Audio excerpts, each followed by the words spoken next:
From this video, we will start our series for EMT.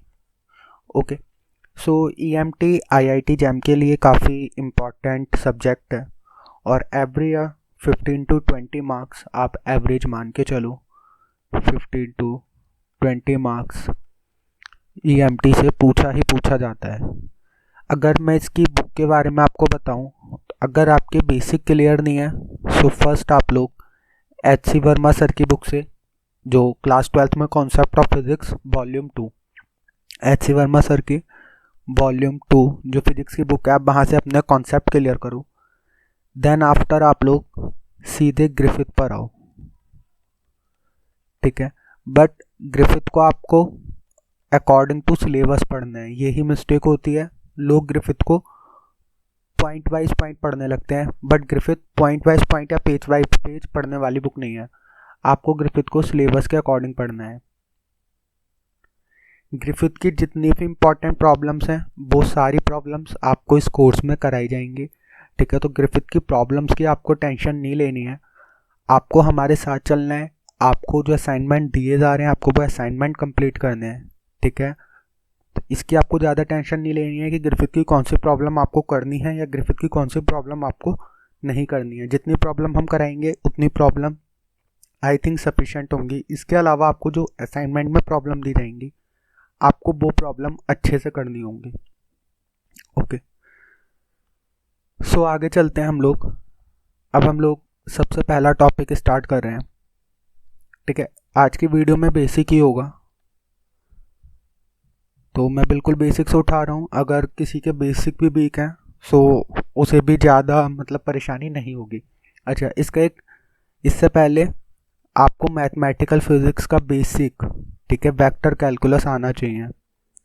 EMT के लिए बहुत ज़रूरी है कि आपको वेक्टर कैलकुलस अच्छे से आना चाहिए, ठीक है। इसमें जितना भी आपका surface integral, line integral, volume integral होता है वो आना चाहिए, और ग्रेडियंट, डाइवर्जेंस, कर्ल, इन सब के बारे में आपको पता होना चाहिए, ठीक है। स्फेरिकल कोऑर्डिनेट्स और सिलेंड्रिकल कोऑर्डिनेट्स में कैसे हम एरिया एलिमेंट, वॉल्यूम एलिमेंट लिखते हैं, इस सब की ज़रूरत आपको फुल इलेक्ट्रोडायनेमिक्स में पड़ेगी, ठीक है। क्योंकि इलेक्ट्रोडायनेमिक्स को हम केवल कार्टेशियन कोऑर्डिनेट से सॉल्व नहीं कर सकते, जो हम अब तक 12th क्लास में सॉल्व करते हुए आए हैं। इलेक्ट्रोडायनेमिक्स की प्रॉब्लम सॉल्व करने के लिए हमें सिलेंड्रिकल कोऑर्डिनेट्स और स्फेरिकल पोलर कोऑर्डिनेट्स की ज़रूरत पड़ती ही पड़ती है। ओके, सो हमारा पहला टॉपिक है कूलॉम्स लॉ। सो कूलॉम्स लॉ हम सबको पता है। अगर यहाँ पर एक मेरा पॉइंट चार्ज स्मॉल q है और यहाँ पर ये मेरा सोर्स चार्ज है, स्मॉल q, और ये मेरा टेस्ट चार्ज है कैपिटल Q, और सपोज इनके बीच की जो डिस्टेंस है उसे मैं डिनोट करता हूँ वेक्टर r से। सो कूलॉम का लॉ है, इसे हम प्रूफ नहीं कर सकते, ये एक्सपेरिमेंटल रिजल्ट है, ठीक है, फंडामेंटल रिजल्ट है जिसे हमने एक्सपेरिमेंट्स के थ्रू देखा है, ठीक है। इसे हम थ्योरेटिकल प्रूफ नहीं कर सकते, एक्सपेरिमेंटल लॉ है। सो कूलॉम्स लॉ कहता है F इक्वल्स टू इन दोनों चार्जेस के बीच में लगने वाला फोर्स इक्वल होता है 1/4 pi epsilon not small q into capital Q upon r square, और इसकी जो डायरेक्शन होती है, ठीक है, वो इन दोनों चार्जेस को ज्वाइन करने वाली लाइन के अलोंग होती है, ठीक है। अगर ये दोनों चार्जेस सेम हैं, ठीक है, तो इसकी स्मॉल q से कैपिटल Q की तरफ जाते हुए होगा, यानी कि इससे स्मॉल q से फार अवे होगा। और अगर ये दोनों के चार्जेस अपोजिट हैं तो टूवर्ड्स होगा, ठीक है। सो अब वो उससे दूर होगा या उसकी तरफ होगा, ये डिपेंड करता है दोनों चार्जेस के साइन पर।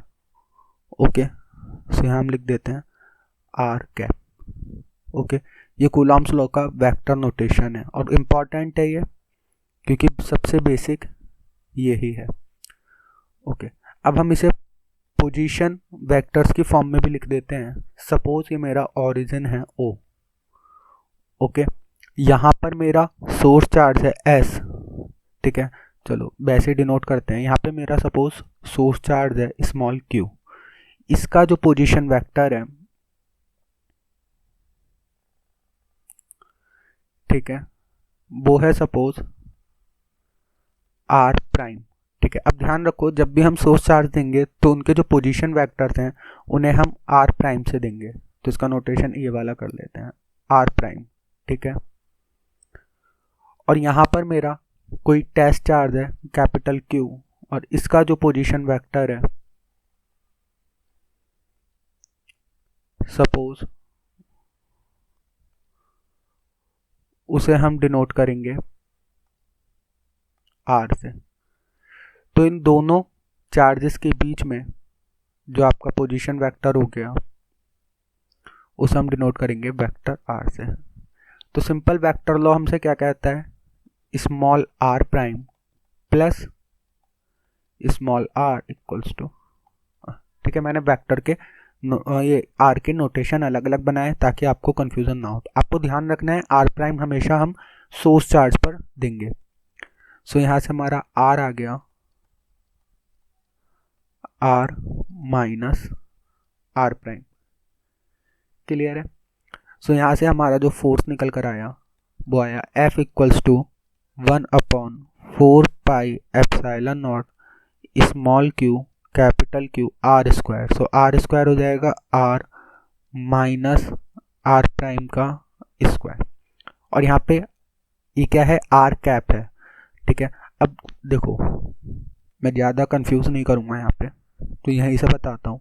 इसे कैसे लिखोगे, F vector equals to 1/4 pi epsilon not small q capital Q r square. और हम जानते हैं किसी भी यूनिट वेक्टर को हम लोग कैसे लिख सकते हैं, vector divided by its magnitude. So r cap को हम लोग कैसे लिखेंगे, आर वेक्टर डिवाइडेड बाय उसका magnitude.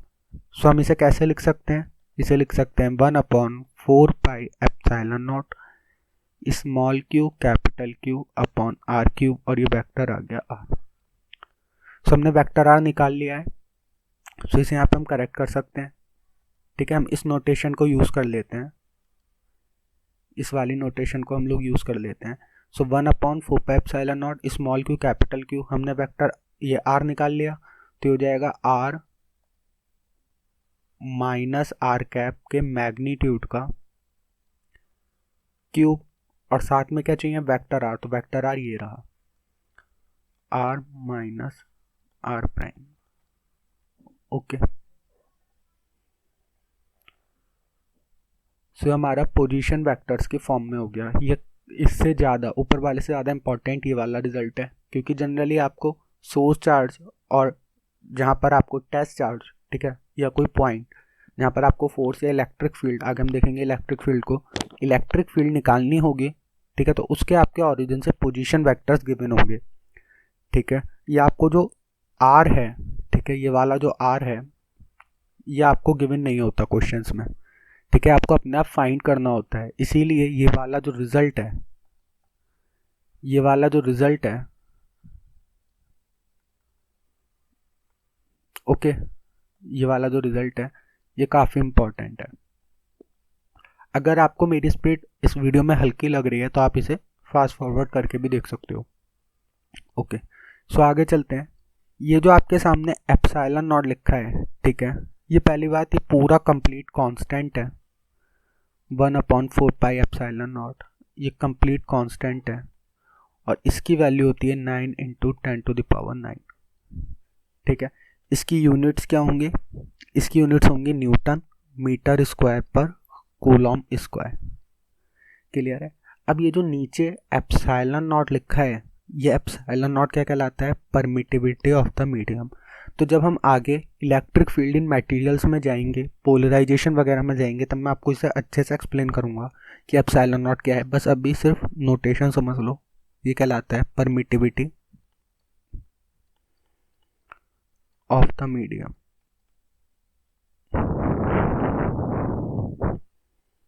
And its value is epsilon naught equals to 8.85 into 10⁻⁻12। Okay, और इसकी यूनिट्स क्या होंगे, coulomb square upon newton metre square. ठीक है, तो कांस्टेंट की वैल्यूज आपको थोड़ी सी पता होनी चाहिए।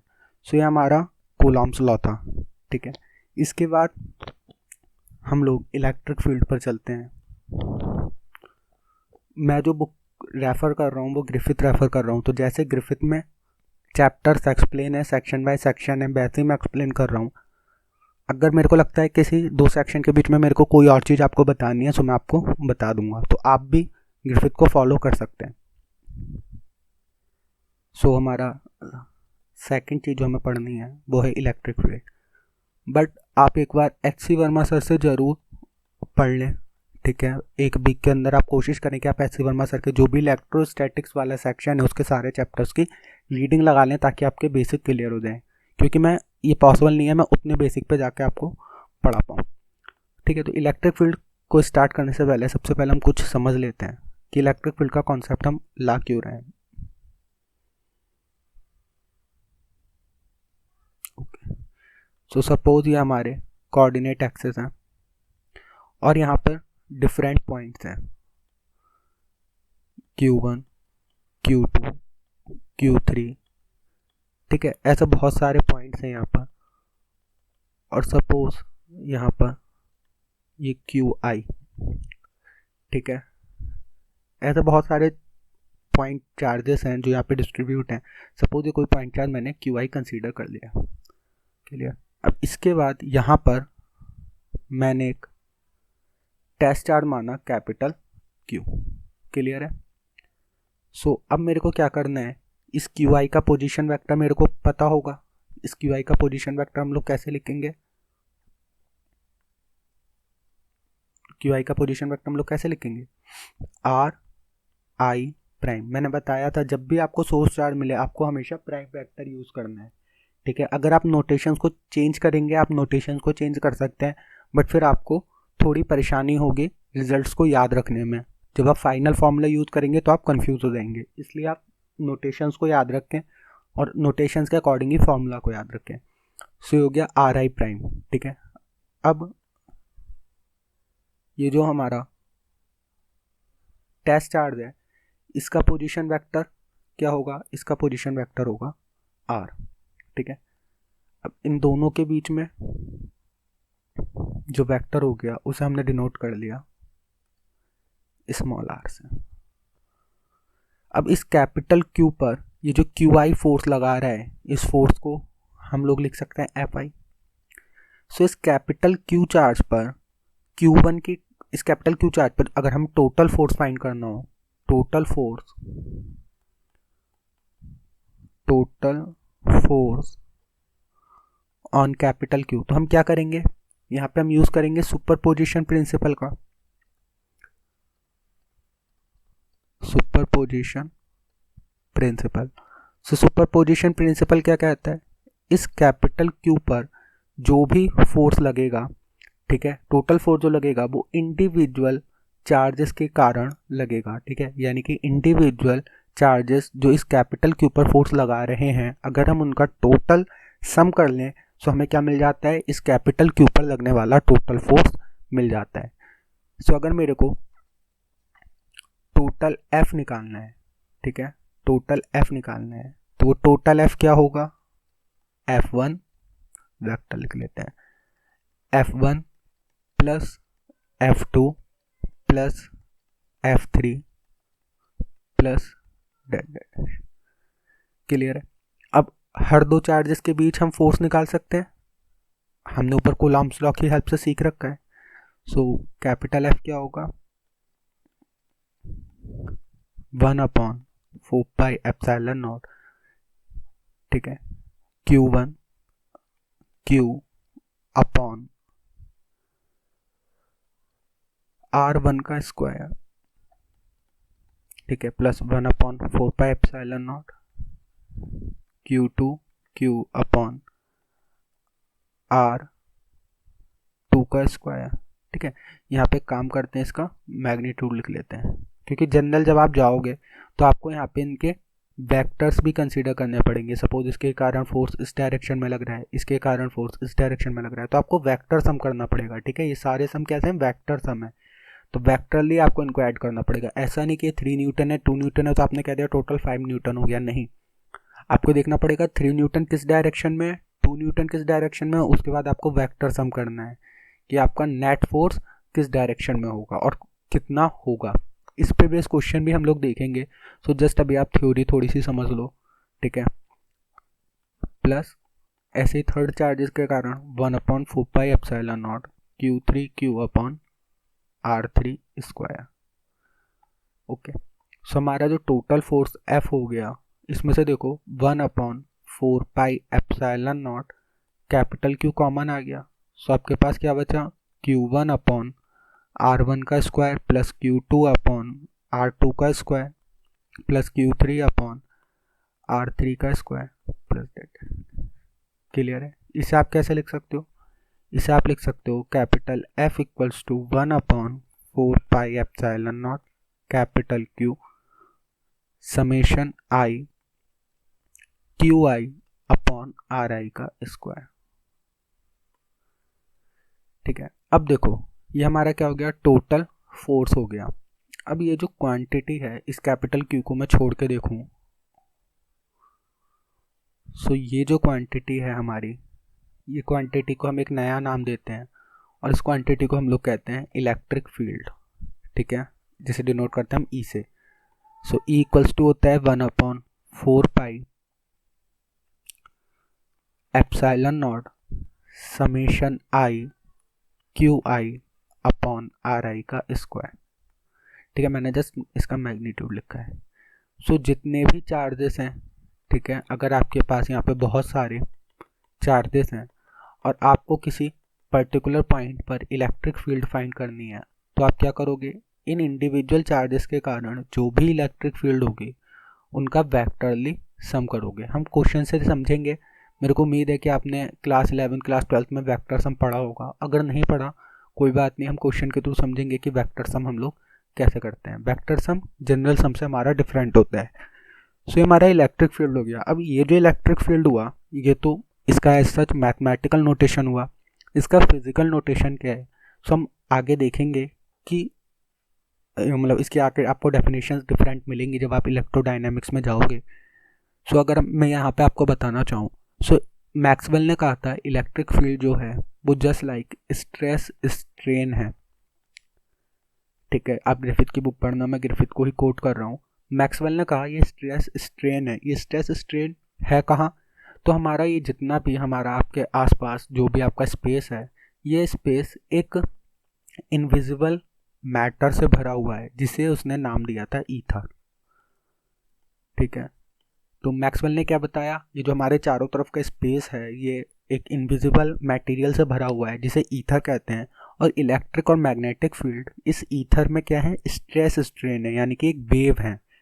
ठीक है, तभी हम आगे देखते हैं ना कि इलेक्ट्रोमैग्नेटिज्म को हम मतलब इलेक्ट्रिक फील्ड क्या है, वेव है, मैग्नेटिक फील्ड क्या है, वेव है। जब इलेक्ट्रोमैग्नेटिक वेव्स में जाते हैं, अब हम क्लासिकल थ्योरी से जानते हैं कि वेव को प्रोपगेट करने के लिए एक मटेरियल की ज़रूरत पड़ती है। बिना मटेरियल के वेव प्रोपगेट नहीं हो सकती। इसीलिए मैक्सवेल ने क्लासिकल थ्योरी के अकॉर्डिंग क्या कहा था कि जो इलेक्ट्रोमैग्नेटिक वेव्स हैं, इलेक्ट्रिक फील्ड और मैग्नेटिक फील्ड, ये जो वेव हैं, ठीक है, ये मैटर में प्रोपगेट होती है, यानी कि स्पेस एक मैटर से फिल है जो हमें दिखता नहीं है, और वो मैटर क्या है, ईथर है।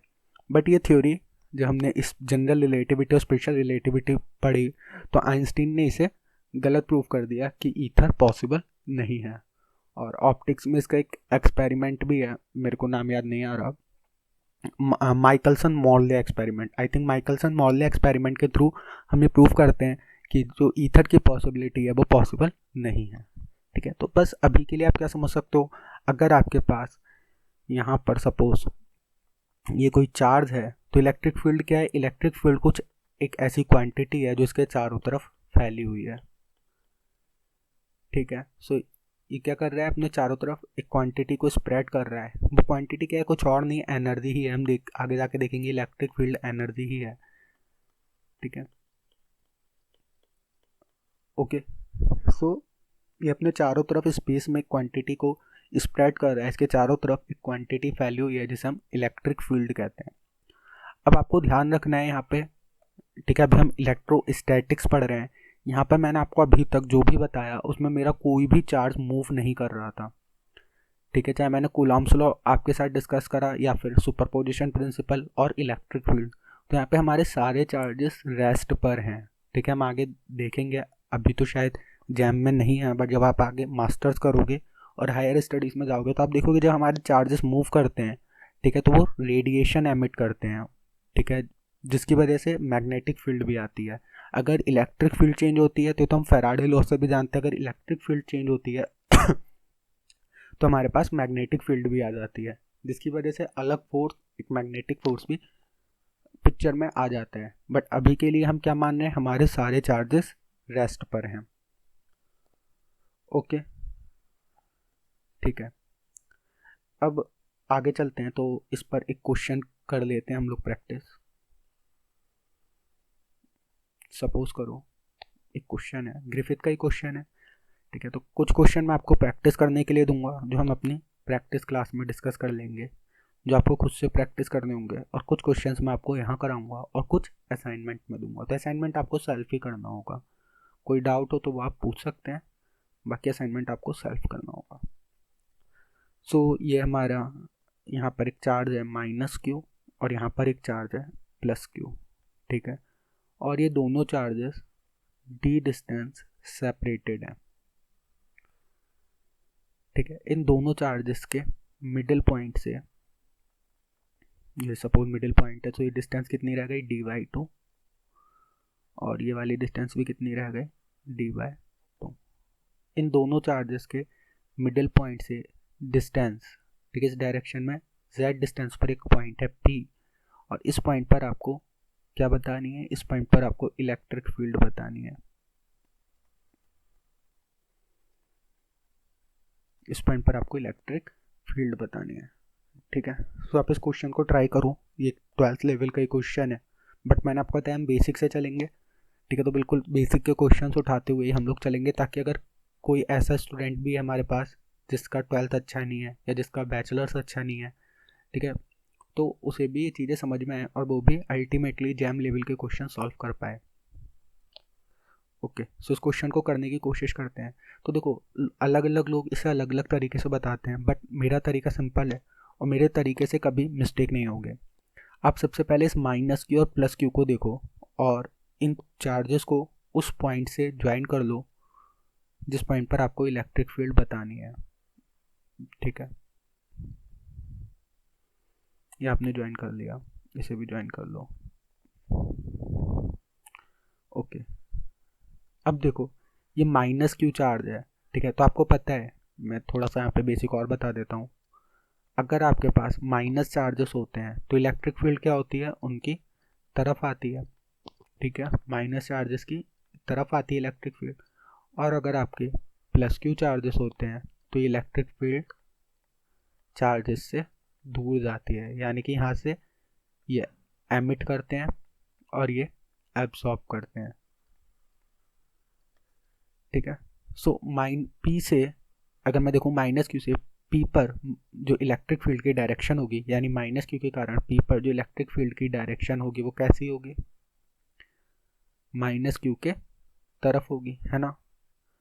और +q के कारण p पर जो इलेक्ट्रिक फील्ड की डायरेक्शन होगी वो +q से दूर जाती हुई होगी। ठीक है, हमने यहाँ पे देखा कि जो +q है ये एमिट करते हैं, -q एब्जॉर्ब करते हैं। सो सबसे पहले आपने ये दो वेक्टर्स बना लिए। सो ये वेक्टर E1 हो गया और ये वेक्टर E2 हो गया। क्लियर।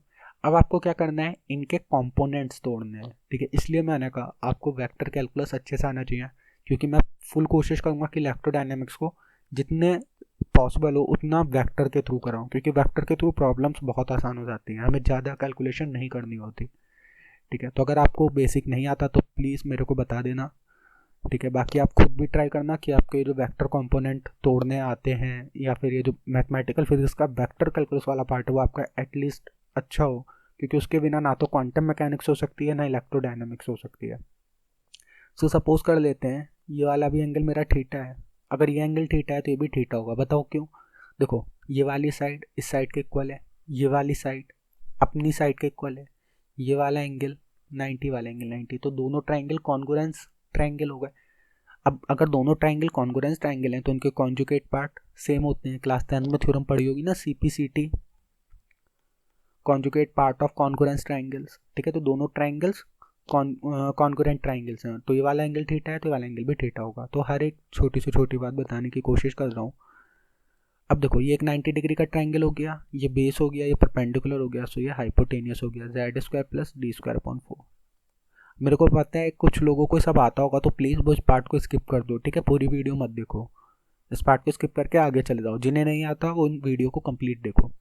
सो z square plus d square upon 4, z square plus d square upon 4, ये इन दोनों के बीच की डिस्टेंस हो गई। अब क्या करो, इसके कंपोनेंट तोड़ो। सो एक हॉरिजॉन्टल लाइन ड्रॉ करो। तो कंपोनेंट तोड़ना आपको प्रैक्टिस से आएगा। तो क्लास 12th की कोई भी मैकेनिक्स की बुक उठाओ, उसमें वेक्टर वाला पार्ट होता है, उस वेक्टर वाले पार्ट को सॉल्व करना स्टार्ट करो, अपने आप आ जाएगा। सो अगर ये एंगल थीटा है, तो देखो ये वाला एंगल, अगर ये वाला एंगल थीटा है, तो देखो ये वाला एंगल, ये ऐसे करके जेड बन गया, ठीक है, क्योंकि ये वाली लाइन और ये वाली लाइन दो लाइन पैरेलल हैं और ये इन्हें कट कर रहा है, ठीक है। तो जेड बन गया और ये हमारे क्या कहलाते हैं, ऑल्टरनेट एंगल कहलाते हैं। सो अगर ये वाला एंगल थीटा है, सो ये वाला एंगल भी थीटा होगा, ठीक है। अब देखो ये वाली लाइन, सॉरी, ये वाली लाइन कंप्लीट लाइन है, ठीक है। देखो ये वाली लाइन कंप्लीट लाइन है, ये इस लाइन, ये हॉरिजॉन्टल लाइन है। सो दोनों लाइन आपस में कितना एंगल बना रही है, थीटा। ये वाली लाइन और ये वाली लाइन आपस में थीटा एंगल बना रही है, तो ये वाली लाइन और ये वाली लाइन भी आपस में थीटा एंगल बनाएंगी। कैसे, समझ में नहीं आया, कोई बात नहीं, यहाँ समझ लो। ये लाइन हो गई, एक लाइन ये हो गई, और इसी के पैरेलल एक लाइन यहाँ ड्रॉ कर दी ऐसे, ठीक है। अब बताओ अगर ये वाली लाइन एंगल थीटा बना रही है, सो ये भी तो अपने आप थीटा एंगल बनाएगी, ठीक है, क्योंकि ये दोनों लाइंस आपस में पैरेलल हैं। इन्हें क्या कहते हैं, शायद कॉरस्पॉन्डिंग एंगल्स कहते हैं, ठीक है। सो ये आप जनरल अपने कॉमन सेंस से भी समझ रहे हो, अगर ये थीटा है तो ये भी थीटा होगा, सो ये भी थीटा हो गया। अब क्या करना है, इसके कंपोनेंट तोड़ने हैं। सो इस E1 का कंपोनेंट इधर की तरफ कितना आएगा, मतलब इधर इस डायरेक्शन में कितना आएगा, E1 cos थीटा, और इसके परपेंडिकुलर कितना होगा, E1 sin थीटा। देखो अगर कंपोनेंट नहीं आते तो प्लीज़ उसे सीख लेना, मैं यहाँ पे कंपोनेंट नहीं सिखा रहा। E2 का इधर कंपोनेंट क्या होगा, E2 cos थीटा, और E2 का परपेंडिकुलर कंपोनेंट क्या होगा, E2 sin थीटा, ठीक है ना। सो इससे ये कैंसिल हो जाएगा। क्यों कैंसिल हो जाएगा, यहाँ तो दिख रहा है, ये तो भाई E1 sin थीटा है और ये E2 sin थीटा है, तो जरूरी थोड़ी ना है बराबर हो। आप ध्यान से देखो, E1 और E2 की वैल्यू बराबर है। क्यों बराबर है, देखो इलेक्ट्रिक फील्ड का हमें फॉर्मूला पता चल गया। इलेक्ट्रिक फील्ड क्या होता है, 1/4πε0 Q/r²। आर क्या होता है, उस पॉइंट, ठीक है, सोर्स पॉइंट और जिस पॉइंट पर हमें इलेक्ट्रिक फील्ड निकालनी है उसके बीच की डिस्टेंस का स्क्वायर ही होता है r²। सो 1/4πε0, दोनों के लिए Q तो सेम ही है और दोनों के बीच की डिस्टेंस भी सेम है। देखो इसके बीच की डिस्टेंस और इसके बीच की डिस्टेंस, ये दोनों के बीच की डिस्टेंस भी सेम ही है, ठीक है। तो E1 और E2 सेम होगा, जिसकी वैल्यू ये होगी, जिसकी वजह से E1 sin थीटा और E2 sin थीटा कैंसिल हो जाएंगे। तो आपका नेट इलेक्ट्रिक फील्ड किस डायरेक्शन में होगा, आपका नेट इलेक्ट्रिक फील्ड होगा इस डायरेक्शन में, ठीक है।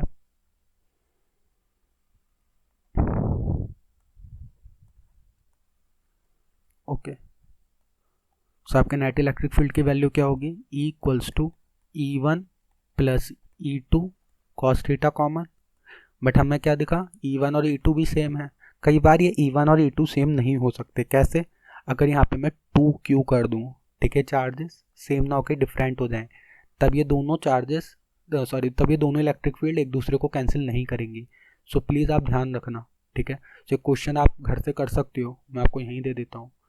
सपोज ये क्वेश्चन सेम ही है, ठीक है, नोट कर लो, ये क्वेश्चन सेम ही है। यहाँ पर आपका -Q चार्ज है और यहाँ पर आपका +2Q चार्ज है। इस टाइप के क्वेश्चन HC वर्मा सर की बुक में भी बहुत सारे हैं, सो आप वहाँ से भी प्रैक्टिस कर सकते हो, ठीक है। तब आप देखोगे E2 sin थीटा और E1 sin थीटा एक दूसरे को कैंसिल नहीं करेंगे, सो ये ध्यान रखना आप थोड़ा सा। तो E1 + E2 हो गया 2E cos theta. Electric field आपके सामने हमने निकाल ही ली, तो गया 2 × 1/4πε0 को हमने शॉर्ट में लिख दिया K, इसको हमने सब्सिट्यूट कर दिया K से, K QZ² + D²/4। अब व्हाट इज cos थीटा, तो cos थीटा हम यहाँ से निकाल सकते हैं, इस ट्राइंगल में से कॉस थीटा कितना होगा, कॉस थीटा क्या होता है, बेस अपॉन हाइपोटेनियस। सो इसका बेस कितना है, इसका बेस है d/2 और हाइपोटेनियस कितनी है, z² प्लस d² अपॉन 4। ठीक है, सो इस 2 से 2 कैंसिल हो गया और ये क्या हो गया, KQD z² plus d² upon 4 की पावर 3/2। ये आपका इलेक्ट्रिक फील्ड हो गया। ये क्वेश्चन बहुत जल्दी मैं करा सकता था, बट मैंने देर से इसलिए कराया ताकि कोई अगर नया बच्चा है जिसे इलेक्ट्रोडायनेमिक्स की ABCD भी नहीं पता, ठीक है, बिल्कुल बेसिक से देख रहा है, तो वो इस क्वेश्चन को कर ले, मतलब इस टाइप के क्वेश्चन समझ ले। सो अब आपको क्या करना है, जो HC वर्मा सर की बुक में इस टाइप के क्वेश्चन है उनकी आपको प्रैक्टिस कर लेनी है। ठीक है, कोई डाउट हो तो मेरे से आप पूछ सकते हैं। सो अब हम लोग आगे चलते हैं। ठीक है, अब हम लोग समझते हैं, देखो हम फिजिक्स पढ़ते हैं अपनी जनरल लाइफ की प्रॉब्लम्स को सॉल्व करने के लिए। ठीक है, तो जनरल लाइफ में आपको पॉइंट चार्जेस नहीं मिलते, आपको क्या मिलेगा, एक चार्ज बॉडी मिलेगी। अब जो बॉडी वो चार्ज है तो ज़रूरी थोड़ी ना है वो पॉइंट शेप हो, वो तो कैसी भी शेप की हो सकती है, यानी कि आपको क्या मिलेगा, चार्जेस का कंटिन्यूस डिस्ट्रीब्यूशन मिलेगा। ठीक है, कंटिन्यूस, अगर समझ में नहीं आया तो अभी आ जाएगा, continuous distribution, continuous distribution of charges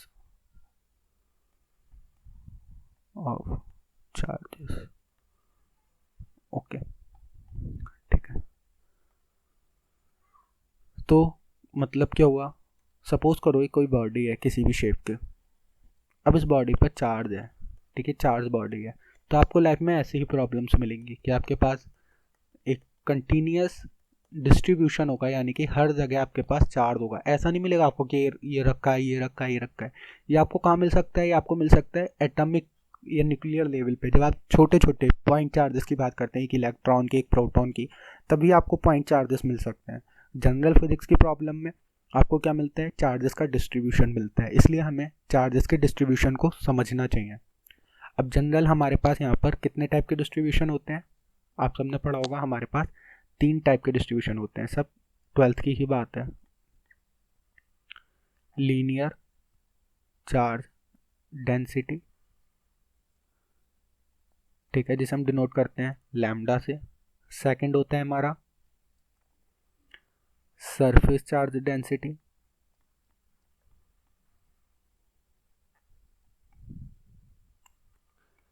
जिसे डिनोट करते हैं हम लोग सिग्मा से। और तीसरा होता है हमारा वॉल्यूम चार्ज डेंसिटी,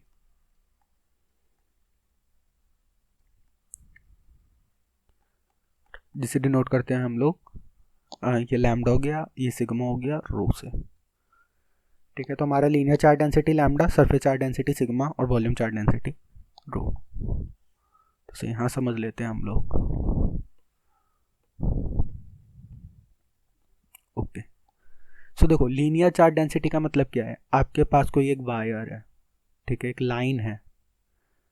अब इस लाइन पर क्या हो सकता है, इस लाइन पर हमारा चार्ज डिस्ट्रीब्यूट हो सकता है।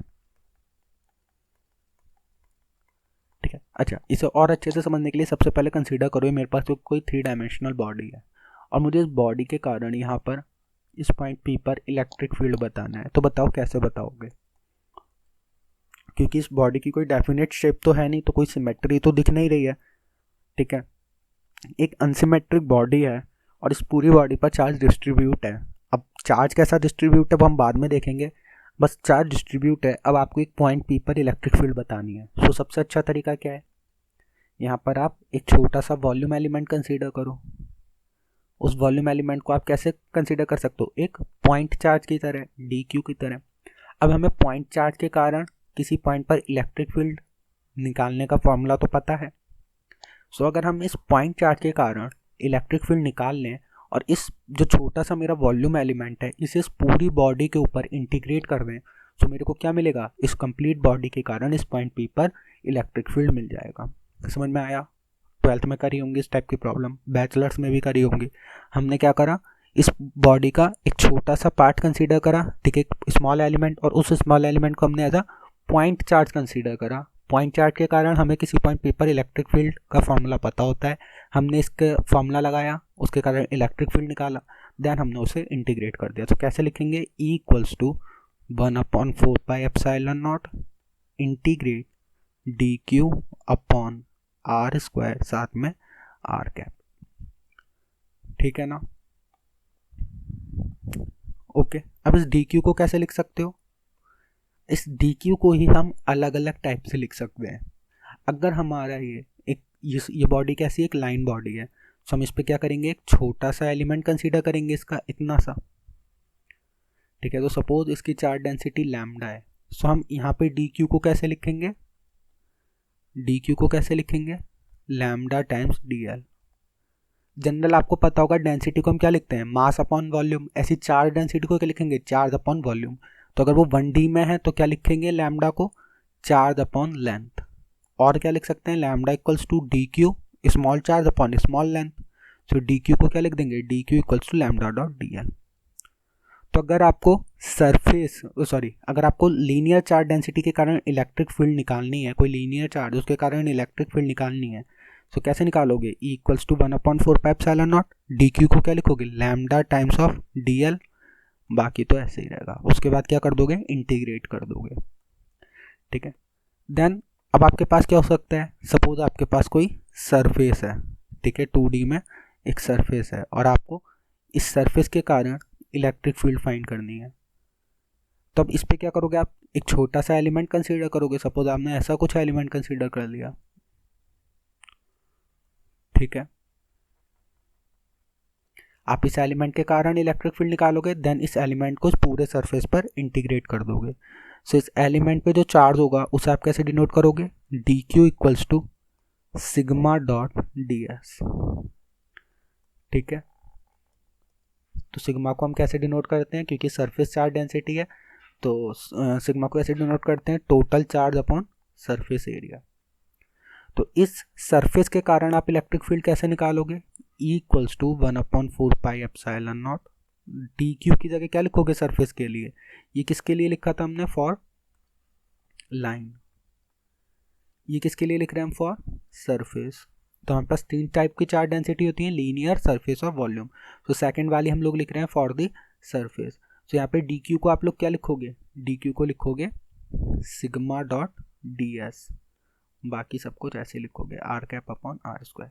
अब थर्ड, सपोज ये हमारा वॉल्यूम है, ठीक है, तो इस वॉल्यूम के लिए आप क्या लिखोगे, वॉल्यूम के लिए हम लोग यूज़ करते हैं वॉल्यूम चार्ज डेंसिटी, रो को क्या लिखेंगे हम लोग, dq अपॉन dv।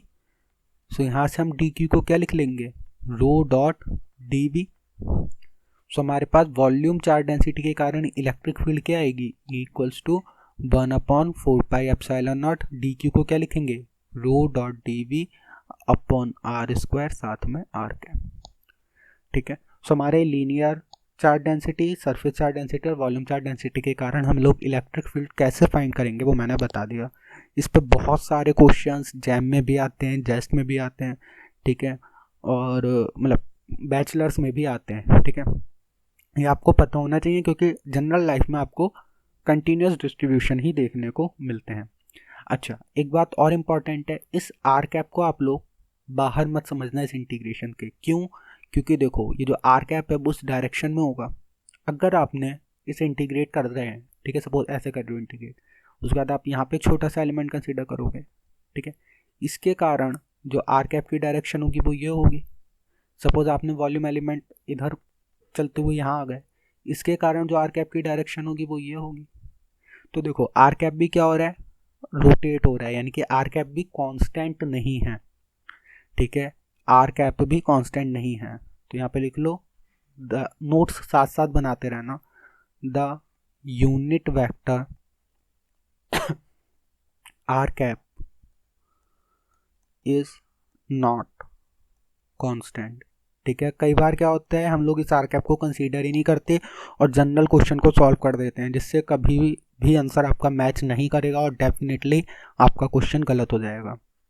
ठीक है, इसलिए ध्यान रखना है, the unit vector r cap is not constant, it changes with orientation,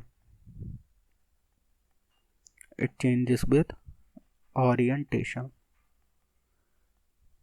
ठीक है, ओरिएंटेशन, ठीक है। इसलिए इस आर कैप को आप क्या कर सकते हो, कभी भी बाहर इंटीग्रेशन के बाहर नहीं रख सकते, ठीक है। तो इस लेक्चर को ज़्यादा लंबा नहीं रख रहे। इस लेक्चर में हमने क्या क्या सीखा वो मैं यहाँ लिख देता हूँ। इस लेक्चर में हमने सबसे पहले कूलॉम्स लॉ को सीखा, ठीक है। कूलॉम्स लॉ में हमने इसकी वेक्टर फॉर्म देखी, जनरल फॉर्म देखी, पोजीशन वेक्टर में हम लोग कूलॉम्स लॉ को कैसे लिखते हैं हमने वो सब समझा। देन हमने सुपर पोजिशन समझा, ठीक है। सुपर पोजिशन पे बहुत सारे क्वेश्चन आपको एच सी वर्मा सर की बुक से मिल जाएंगे, आप उन्हें भी प्रैक्टिस कर सकते हो, ठीक है। हमने सुपर पोजिशन समझा, फिर हमने इलेक्ट्रिक फील्ड समझा, फिर हमने क्वेश्चन करा इलेक्ट्रिक फील्ड को हम लोग कैसे निकालते हैं, ठीक है। इस टाइप के क्वेश्चन आपको एच सी वर्मा सर की बुक से प्रैक्टिस कर लेने हैं। देन हमने चार्ज डेंसिटीज़ को समझा, और हमारे पास 3 टाइप की चार्ज डेंसिटी हैं वो। तो इस वीडियो लेक्चर में हमने इतना समझा। नेक्स्ट वीडियो लेक्चर में मैं आपको ग्रिफिथ के कुछ क्वेश्चंस प्रैक्टिस कराऊंगा, इंपॉर्टेंट क्वेश्चन है, ठीक है। वो क्वेश्चन आपको मिल गए होंगे तो आप उन्हें एक बार ट्राई करने का कोशिश करना, नहीं होते हैं कोई बात नहीं, मैं उन्हें प्रैक्टिस कराऊंगा। देन हम नेक्स्ट टॉपिक पे चलेंगे। ओके, सो आई होप आपको ये वीडियो पसंद आई होगी। कोई डाउट हो तो आप मेरे से पूछ सकते हैं।